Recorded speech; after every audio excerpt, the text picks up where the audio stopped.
ちがいいかな、こっちがいいか。この写真すごいな。はい、やりましょう。こんばんは。始めましょう。ね。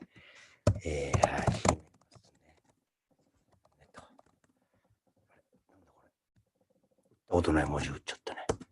なんだこれ。何これ。初めて打ったの、この A と E 合わせたみたいなやつ。なんだろうこれ。どういうふうにやって出てきたのかわからん。こんにちは。清水です。この上の文字どうやって出したんだろう、このチャットに書き込んだ。なんか A プラス E みたいな文字。ちょっと、これどうやって出したんだ。もう一回出して、どことどこをしたら出たんだろうな。ね、いつもね、キーを巻き込んでいろいろ打ってしまうために、っていう感じなんですけど、こんばんは、始めさせてください。清水宏の屋根裏のオレンジ、屋根裏ニュース23という、23時になったら、11時になったら、誰に頼まれてもわけでもなくやる。俺すら俺に頼んでねえよ。でもやるよっていうようなことでやらせてもらってます。シットダウンスタンダップ、ニューススタンダップコメディ、いろいろ世の中に起こってややこしいことできる限り笑いにしていこうという、ならないときはごめんなさい。仕方ねえだろうっていう、そういう時間です。こんにちは、こんばんは、清水宏です。まずね、もう、ついさっきの話なんですけど、プロフェッショナルをパッとたまたまつけたんですが、前半見てないんですけど、この、エヴァンゲリオンの庵野監督が特集だったんで、ついに来たかと、やっぱり今日なんか見てる人が多かったみたいで、あとでツイッターとかいろいろ見てみたら、やっぱりこの話題とか結構食いついてる人がいるんです。もちろん食いつかない人は食いつきません。食いつかない人は、どんなことにも食いつかない。どんなことにも食いつかない人いるし、とことん食いつかない人は何にも食いつかないし、このことについて食いつかない人はいくらでもいるんです。ただ結構食いついてました。ね。これがね、やっぱちょっと面白かったんですよ。僕、後半だけですけど、いろいろ前半を推測します、ちょっとね。で、最初に始まったのが、プロフェッショナルですよね。各界のプロフェッショナル。いろんな道のです。お寿司屋さんの職人だとかね、お医者さんで、ほら、外科で新しい外科手術、血管にこんな細い管通すことを発見した人とかさ、職人、もういろんな人ですよ。職人さんだったり、例えば、ね、芸人だったり、役者だったりっていう、取り上げた中で、この庵野監督ですよ、エヴァンゲリオンのね。で、やっぱりこの間出来上がった新エヴァンゲリオンという最新作を作るまでの過程で、これがもう何年もかかってるから、さぞ大変だろうなと思ったらいつもより拡大で、やってました、やっぱり。で、取材が4年間にわたってって、最初のナレーションで、もう NHK の方がですね、ちょっと新作を作るね、撮らせてもらおうって言ったら、いいですよってことね、それが4年間にわたる苦行の始まりだったとか、お前の気持ちかっていうね。大体 NHK っていうのはドキュメンタリーの手法、ニュースの手法っていうのは自分を出さないっていう手法なんですよ。NHK っていうのは。とことん。だから、民放のアナウンサーと違って NHK のアナウンサーは、とことん客観的にやるって訓練を受けている、その、ディレクターも含めて、そういう NHK って局の、いわゆるプロフェッショナル、客観のプロフェッショナルが、本当大変でした。ご覧くださいって言ってるんですよ。探偵ナイトスクープみたいになってるんですよね。いい意味でね。これはね、やっぱりこの扱った題材がよっぽど大変だったってことで、はっきり言いますよ。やっぱり僕が前作品を見て思った通り、思春期なんですね。大人が思春期ってことは一番ややこしくって、子供の思春期はほっといたらね、疲れて寝るんですけど、大人の思春期は徹夜にも強かったり、しつこいですから次の日も覚えてるんですよ。子供の思春期ってすねるにも限界があるんですね。若いから。ところが大人の思春期はいつまでも覚えてるんで、5年、6年、10年、20年覚えてて、あの時あんなこと言ったよね、みたいなこと言ってくるわけで、めんどくさいんです。俺にもそういうとこあるんですけども、この現代日本の大人はほとんど思春期なんですよ。その思春期の代表だからヒットしてると言ってもいいと僕は前にエヴァンゲリオン見た時思ったんですけど、これがですね、本当にやりにくいっていう、なんかやっぱりちょっと静かに、あんまり感情を表にしないですけど、静かにやりにくい空気を出すっていうね。なんていうんですかね、ソフトヤクザって、思春期ヤクザっていうんですか、もう、そうしましょう。どういうことかっていうと、直接怒らずに周りの人に、ちょっとに厳しい空気を与えることで、撮影してる人にプレッシャーを与えるみたいな、ややこしいな、みたいなことが繰り広げられてですね。最後が面白かったのは、最後に、エンディングで例の、ね、新エヴァンゲリオン完成した死者の時に見ないんですか見ないよ。なんていうわけよ。そんな言い方あるかよみたいな。言い方みたいなね。一生懸命4年間取材してきたから最後ちゃんと撮らせてあげてみたいな中で、見ない。だってもう次の作品やんないと。みたいなこと言ってやるんだ。それはプロ、すごいなと思うんですよ。最後は龍獣の実飾りたいじゃない。4年にわたって追っかけてきてさ、もうほんとヘトヘトになって、ね、もうそのヘトヘトな時間を、こんな時間に1時間ちょっとに凝縮するって中で、最後のプロフェッショナルとはでさ、ここはやりたい、ここはやりたいじゃん。ね、ここは取りたいじゃんか、ちゃんと。さすが思春期大も、すごかったですよ。プロフェッショナルはって言ったらね、もうそんなもんあんまりないと思いますよ。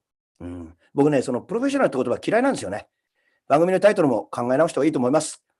テレレレレレレレレ、僕らは一直線に。どんなエンディングだよ、4年間追っかけてきてって。もうね、土壇場の思春期。ね、土俵際の思春期というか、ね、テープ切る直前の思春期というか、9回裏、ね、ツーアウト満塁からの思春期というか、ここで思春期発動エヴァンゲリオン思春期発動かよみたいな。ちょっとね、面白かったですね。だってね、言ってあげなよってね、それが面白いってファンはね、思うんです。なぜかっていうと、自分の中にも、そういう風に言ってみたいな、聞かれた時にっていう、そういううずき心がちょっとあるから、誰にでも。そこに、あ、本当にやるんだみたいな娯楽なんですけどね、このドキュメンタリーだけど、俺さ、だってもともと、やっぱちゃんと答える人が好きで、俺。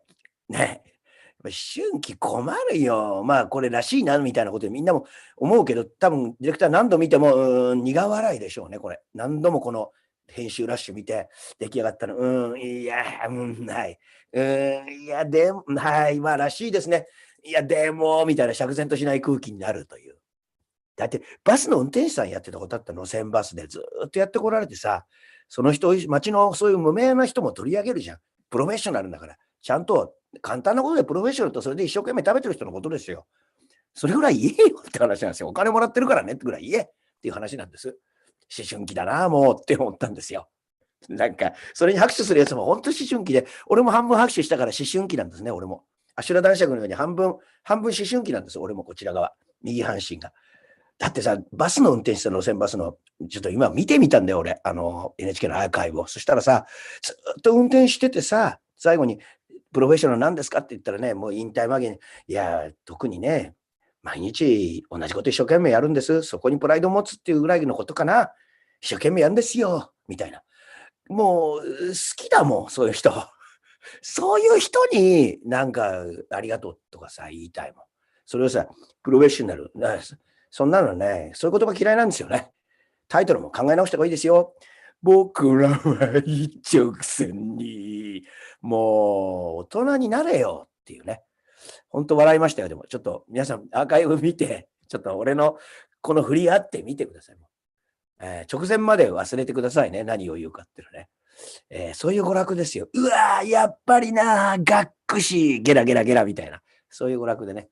いや、俺はもうそういうの好きなんですけど、本当に。こういう初めてじゃないですかね、こういう。ね。今夜は最高って番組で言わなかったみたいなね。今夜は最低って言って終わったみたいな凄さがありますよね。何度抵抗を取り直しても、今夜は最低。昔のタモリさんの番組ですけど、11時土曜日の11時が、今夜は最高って言わない。今夜は最低って言ったっていう感じですよね。さすがだってやさすがなんですけどね。ああ、面白かった。でね、僕はね、ちょっと実は昨日の夜中見てたんですね。この配信終わってから、こちらをちょっと見てほしいんですけどね。そうですよ。チャップリンを見たんですよね。ちょっとふと思って、チャップリンがザ・プロフェッショナル出たらなんて言ったかね。プロフェッショナルとはって言われたときに。なんかね、やっぱりね、にやりという感じのことを持ってきたんだと思いますよ。だから、万野監督なんですかね。本当に。なんですか、もう。だから多分、ものを作る人の年齢がどんどん精神年齢が下がってるってことだと思うんです。自分も入ってますよ、確かに。でもさ、なんかさ、その4年間頑張ってきたんだから、なんか言ってよ。まあ、それ逆に、まあいいのか、逆に、いやし、さすが、庵野監督ならではのものが取れたのは歴史に残りますよ。だから僕ちょっと面白くて、もちろん嫌いじゃないんですけど、とやかく言いたくなるし、言っていいと思いますよ。さあ、このね、昨日僕が夜中見ました、独裁者ですよね。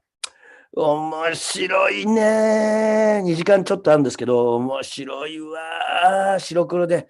なんか、まあ、ヒトラーをモデルにしたんですね。一人二役やってんですけど、これね。いや、もうね、伝説の映画すぎて、それでまたちょっと、ね、最後になんか、なんていうのか、いい話をするみたいな、ね。芝居と似てて、最後にいいセリフ、一人セリフで長セリフ言うみたいな、めんどくせえなと思ってたんですよ。俺、あんまりチャップリンにそれ期待してねえから、とにかくすげえ動きで笑わしてよみたいに思ってたんで、すいません、なんかもう、クソ生意気なんですけどね。お前のいいセリフなんかにいいわ、お前がなんか、その社会派みたいなの急に言われても、スタンダップコメディアンか、お前は、みたいな。なんか思ったりしてたんですけど、その部分もまあいいし、いいんですよ、すごく。で、まあね、二役でね、独裁者、トメキアっていうなんかその、架空の国にしてるわけですよ、その、ナチスドイツのことをね。で、それと、まあ、もう一人の役をやってんですね。普通の町に生きる、ユダヤ人街に生きる、ユダヤ人の床屋さんの役で従軍してですね、戦争に一生懸命行って戻ってきて記憶を失ってる間に、ヒットラーが政権取ると。ヒットラーもヒッケルっていう、まあ、架空の名前に一応移し替えてる。当時でもヒットラーが、まあ、本当にドイツをまとめて、世界に対して打って出るみたいな不穏な空気の中取られたもんですから、誰が見てもわかるし。で、このマークもですね、ハーケン・クロイツをもじった罰ってこういうことだけでも挑戦してるんですよ。またすごく滑稽に描いているんですよ、ヒットラーを。孤独な、せわしい、なんて自分に自信のない男として選んでいて、ムッソリーニみたいな男が出てくるんですけど、イタリアのそいつと意地の張り合いですね。どうもムッソリーニのなんかそのジャイアン的気質になんかこう押される、のび太的気質みたいに描かれていて、その中でなんかこう、いつもなんかこう圧倒されてるというか、先手取られてまごまごしちゃうみたいなところもすげえ面白いんですよね。だからそういう批判をして、まあ言われてるのは、もしナチスドイツが戦争に勝ってイギリスとかアメリカを支配したら、それは殺されるだろうみたいなのが出てくる。まあ、それはないですよ、アメリカが負けることはね。それはアメリカにいる人はみんな思ってたと思います。やっぱすごいでかいですから、アメリカ。まあ、それにしてもでもね、すごい作品で。まずね、俺が良かったのは、その最後いいシーンだし、まあ、差し迫るそのユダヤ人に対するすごい迫害みたいなのがどんどんエスカレートしていって、国を出ていかざるを得ないという、二役のうちのユダヤ人の役の方でしょ。で、まあ、独裁者の役両方やるんですけど、やっぱこのね、それぞれに実は笑いがめちゃくちゃ入ってるってことなんですね。コメディがすげえんですよ。だからね、これはね、やっぱりコメディアンなんですね。本当にすげえっていう。もうね、もう俺本当に面白い、ね、今はやっぱ笑えるんだよな。そのユダヤ人バージョンの床屋さんが生活を描いてるのとこう交互に、ゴッドファーザーのお父さんと現在の息子のシーンがね、昔のとこう交互にやるみたいな、ゴッドファーザー2みたいな、こう描かれていくわけですよね。二人オーバーラップして、とにかくね、やっぱ面白いんだよ。なんかね、なんかユダヤ人街がだんだん圧迫されてきて、俺が一番本当笑ったのが、なんかみんなで誰が猫の首に鈴をつけるかみたいな話あるじゃん。なんかヒットラーを、これ暗殺とかもしなきゃいけねえんじゃねえか、誰かが。っていう話になって、じゃあそのプディングって食べ物の中に銀貨が入ってる人が、行くって言ってくじ引きでみんな死にたくないっていうのがあって、みんないろいろ正義いいこと言ってたんだけど、その描き方なんですよね。一応そっち正義の味方の方じゃん。みんなね、やっぱり保身に走るっていうか、命が欲しくなるって描き方がもう、めちゃくちゃ面白くて、セリフないんですよ。で、みんなで、5人が選ばれて、スプーンをこうプディングに入れるわけさ。そうするとさ、みんな、それが、チャップリンのプディングが入ってるってシーンが、これ分かると思う、見たら別にこんなネタバレでもなんでもない。もうね、こう食べて、銀貨入ってるっていう瞬間の顔がね、めっちゃ面白いんですよ。要するにあの人、なんていうの、遠くから撮った、俯瞰で撮った全身のカットのコメディも面白いんだけど、アップもめちゃくちゃ面白いから。で、それがさ、まあ言ったら、まあこれも出てくるから全然言ってもいいんだけど、種が分かっててみても面白いから言うね。全員のところに、そのヒロインの女の子が、誰かにしたくないって、誰かにね、追いかぶされたくない、そんなヒットラー暗殺するみたいなね、重荷をってんで、全員のプディングに銀貨入れてるから、みんながさ、俺んとこにっつってまたみんなね、正義の味方じゃないのよ、完全に。隣のやつが横向いてる隙にそっちに銀貨入れたりとか平気ですんだよ。これが本当面白いで、どういうわけか必ず真ん中にいる、チャップリンのところに銀貨が来るわけよ。で、チャップリン何個食べても、飲み込んで始末しようとするんだけど、何個飲み込んでも次から次へと来るんだよね。そのね、面白さ、あれほんと面白いよ。だから、俺最初さ、子供の頃やっぱりね、変な話、校長先生に作文提出しなきゃいけなかったんですよ、僕。小学校6年生の時かな。チャップリンか志村さんになりたいっていう作文を書いていましたね。やっぱりさすが俺の憧れの人だなっていう、もう銀貨が、銀貨を押し付け合う芝居の面白さ。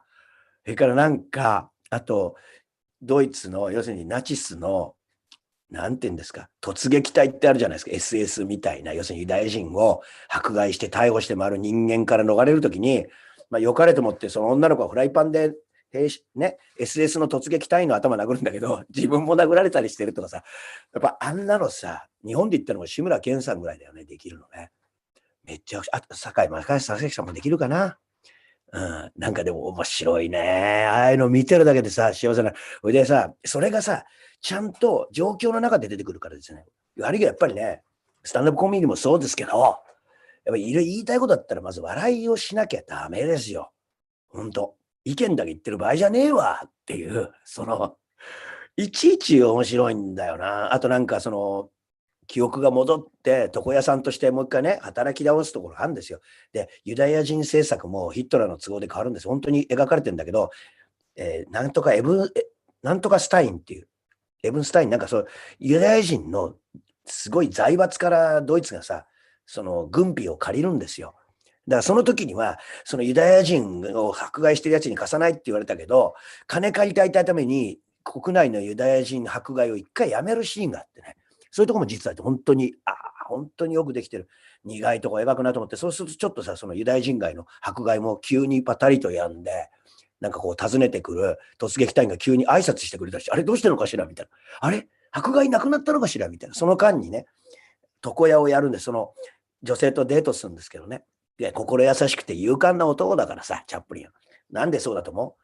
それはチャップリンが自分にいい役を当ててるからなんですけど、そこは、難しいよ。あの座組が入ったら難しい。だって、作演出主演ですよ、劇団で言ったら。藤山甘美劇団みたいな。で、藤山甘美さんだって大変だろうけど、もう岩をかけて、神経質な人だからね。その神経質さにかけては庵野監督の10倍ぐらい神経質だったと俺は思うんです。もう帝王ですから。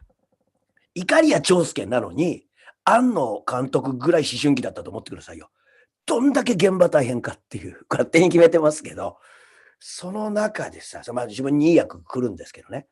まあ、これ優しくてモテるんですよね。デート行く前にさ、床屋のさ、仕事してんだけど、床屋のね、あれ面白いんだ。ハゲ頭磨いててさ、キュッキュッキュッって、そのハゲ頭にキュッてやって、自分の髭を整えたりするんだけど、そういうのもね、いちいち面白いね。で、自分で入れてるギャグだと思うけど、あらゆる体を使った、その演技のギャグが入ってるんですよ。で、僕は正直、少年期にすごくチャップリン好きだったんですけど、その自分がチャップリンなんかおふくろかな、おふくろがチャップリンのなんか、カバン買ってくれたからね、その気になってチャップリン好きになってたとこあったんですよ。学校に持ってっててね。いろいろ給食のカレーこぼして茶色にしたりしてたんですけど、僕は好きなチャップリンをソースとかでぐちゃぐちゃにしてましたね。犬に噛まれたりして、チャップリンボロボロになってます。穴開いてましたもん、チャップリン取れて。だけど、大事にしてた時期が懐かしいですね。で、そのチャップリンですよね。やっぱりやっぱりね、一時期ね、やっぱりマルクス・ブラザーズとかがいいなって思っちゃうんですよ、俺は。やっぱもうアナーキーだから。これは本当に笑いましたからね。マルクス・ブラザーズの、ハーポっていう喋らない人いるんですよ。パントマイムやる人なんですけど、本当に、この人もうめちゃくちゃだからね。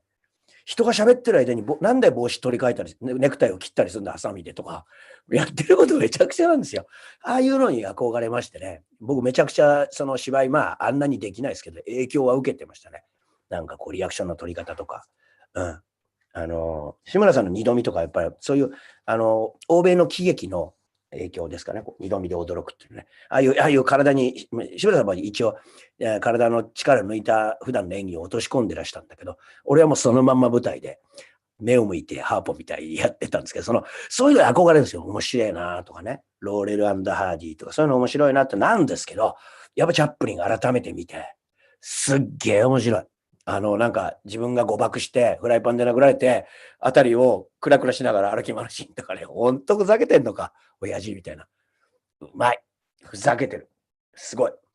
ただ、あの人と仕事するとね、これ庵野さんと別の意味で大変だぞっていう。もう何しろ、碇谷長介とですね、花はじめと藤山甘美と合わせたところに持ってきてですよ。庵野さんの思春期を持ってきてるような人間ですからね。いや、もうね、大変ですよ。ただもう最後の演説もやっぱすごいよな。で、よく、まあでも、まあものすごい自己愛も強いんだと思いますね。ジフと。あんなに自分でカメラ回して自分の演技とかさ、のためにあんな人付き合わせてさ、すごいから。ある意味、だから、ユダヤ人の医者を演じてる時に光るけど、独裁者の中にヒットラーというわけにいかない。もちろんそんなことしてないですけどね。一緒にしちゃいけないけど、独裁者だったんですよ、あの人がね。そういう発見しました、喋りながら。この面白さないですね。本当に。いやいや、だけどね、相当面白いから、だから、あれがね、ヒトラーのことを至ってるから面白いとか、そんなんじゃないのよ。あんな題材をギャグ満載、コメディ満載にした腕ですよ。コメディアンとしての意地ですよね。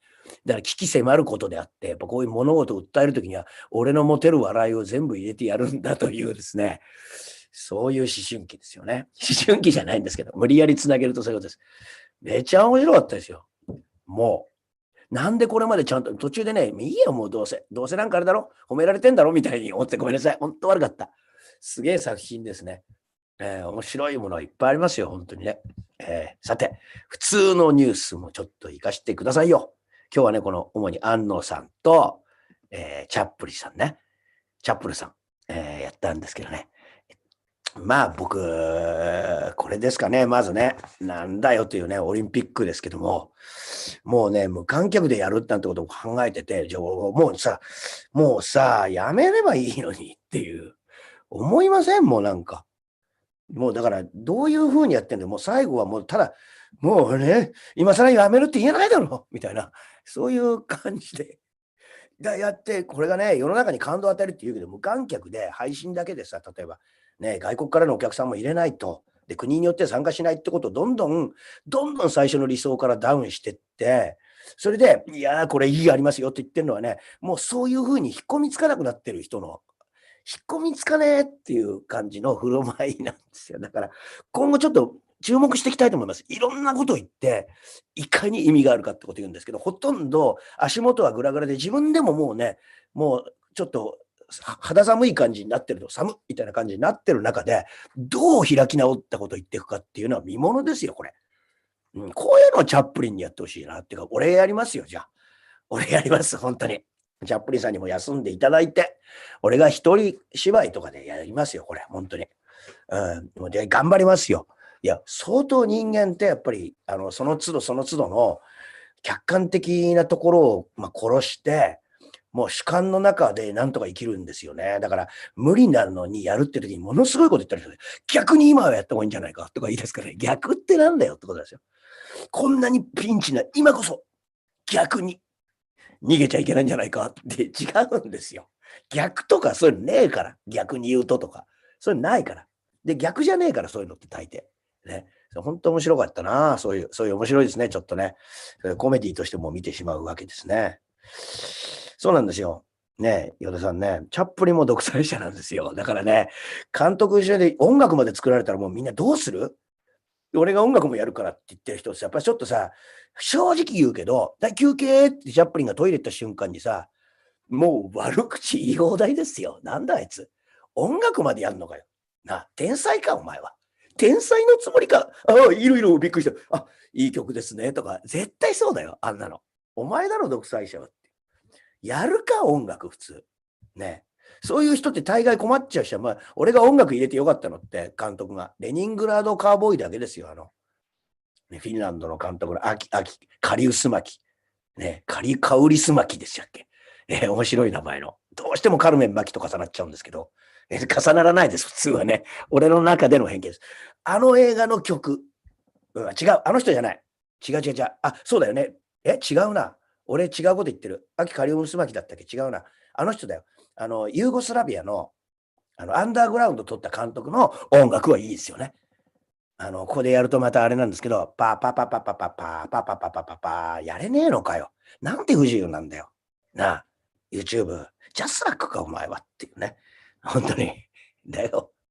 いや、これから起こるね、ドタバタをちょっと見たら、これもうね、しょうがないよ。そういうちょっとね、皮肉で、ブラックな娯楽にしていくしかないの、オリンピックは。だってめちゃくちゃやりたがってんだもん。めちゃくちゃ限定公開で。だからさ、最初はちゃんと劇場借りてやろうっていうのはいつしか配信でやるって言って、配信も無料配信でやりますって言って、YouTube で公開します。アーカイブ見れます。ね、アーカイブは限定で2日だけです。やっぱりアーカイブずっと見れますって言ったら何のための公演だったんだよってなるじゃんか。無料ですみたいな。なんか、そのトーンダウンの仕方にめちゃくちゃ似てて、でも今後、すごいへりくつ言い始めますから、トップの人が、スポーツ界。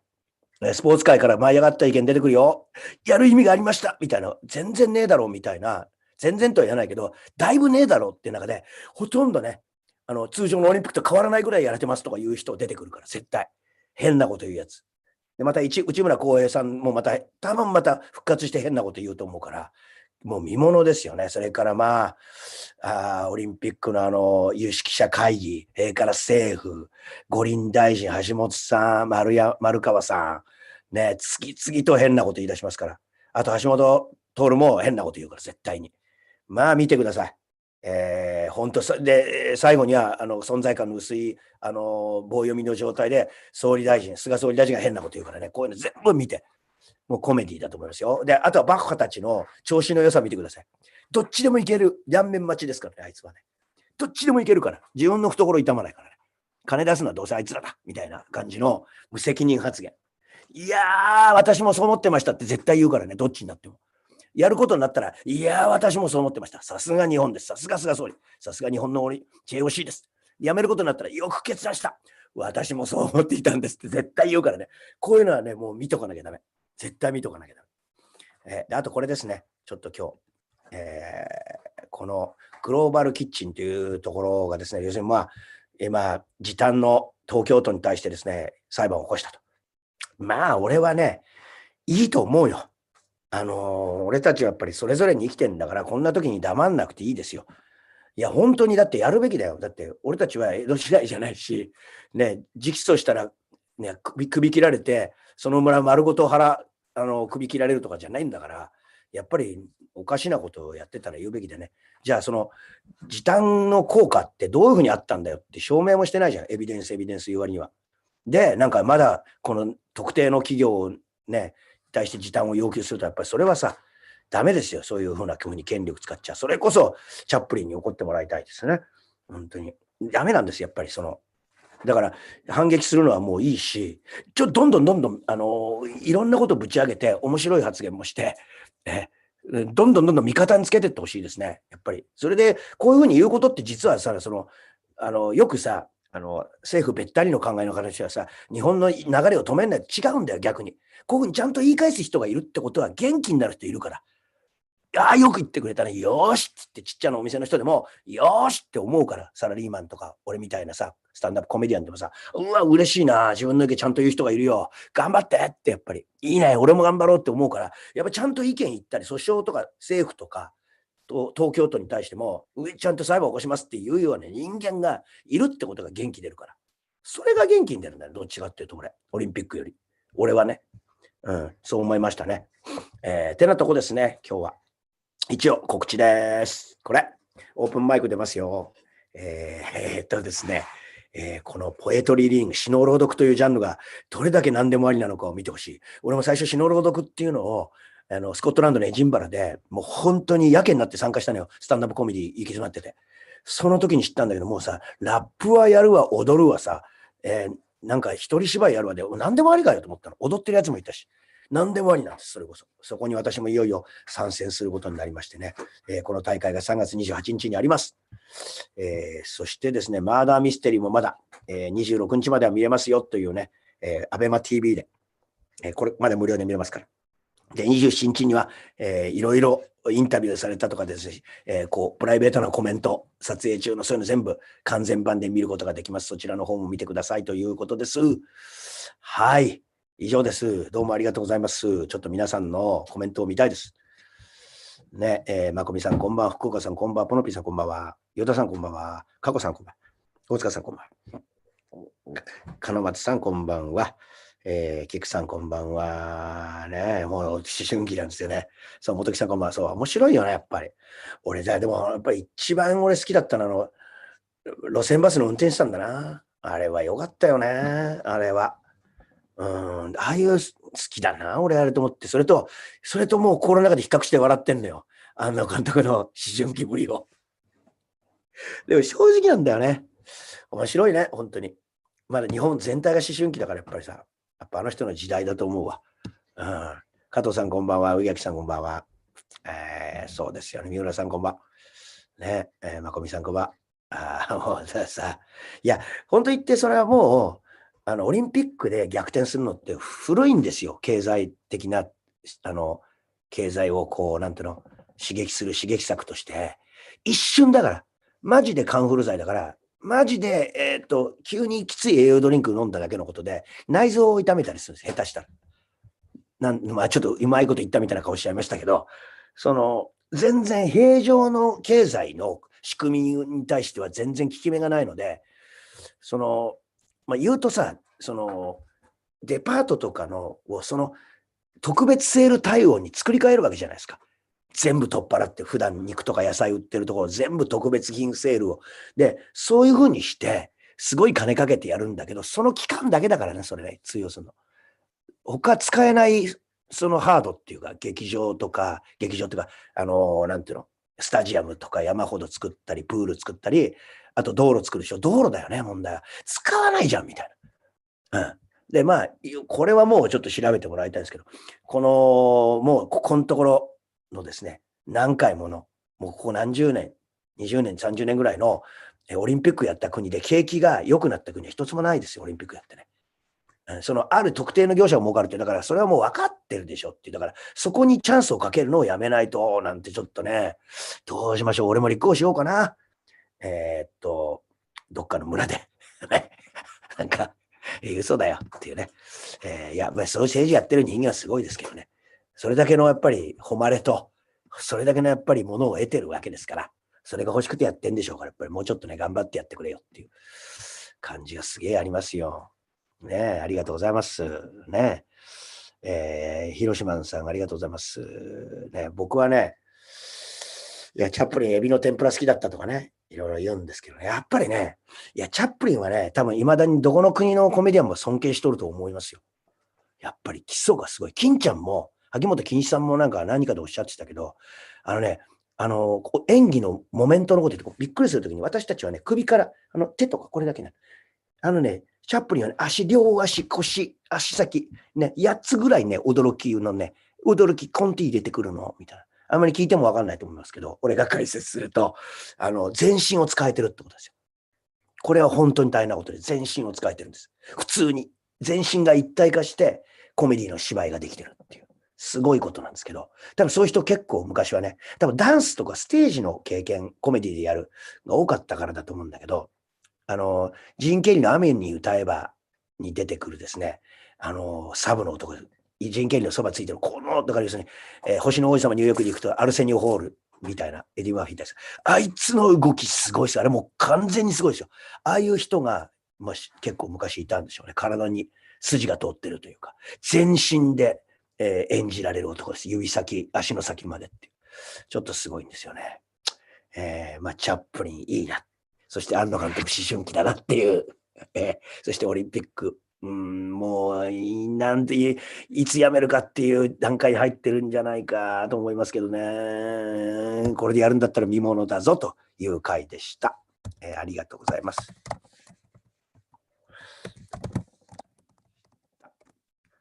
おやすみなさい。いいとか打っちゃって。ということでございました。清水宏の、屋根裏ニュース23は明日もやっております。11時から。またお会いしましょう。おやすみなさい。さようなら。